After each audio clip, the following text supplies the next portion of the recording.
was born right here out in the marshland, via my accent. But I come from a long line of watermen, electricians, and just marsh workers, you know what I mean? So I went from working from the water to doing the closest thing I can to working on the water, which is saving the water. Like. See, these are all little oysters that started off as spat as well, but the way they set them off is the same thing as I'm getting ready to show you with the oyster fine and the sand. What they do is they set the oyster spat with either sand or with either oyster fine. What it'll do is it'll grow on the smallest piece of debris. And they'll grow up a little bit smaller, a little smaller. That's how you keep them individually sized. You don't have to break them apart in clusters when it comes to eat. Now each one of these also have a separate stage.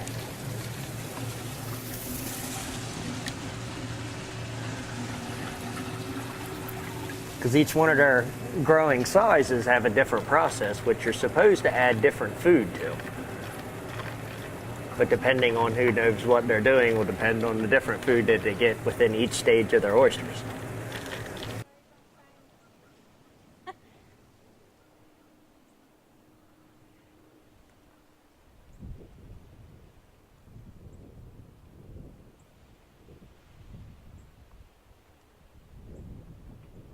I've got some line over. Oh,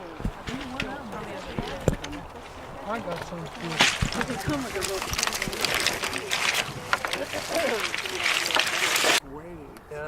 They just come in. It's synchronized too. I'd be running into all kinds of people. Oh, not them. They do a beautiful job. No sense of direction, as you see. Basically, dunk them up and down, and then we like to hose them off because the dunking doesn't always work. But it should be done every 2 weeks. But for me to get everybody out here to do it every 2 weeks sometimes doesn't work so well, you know. Particularly when it gets cold and rainy and miserable. People don't want to come out and do it, but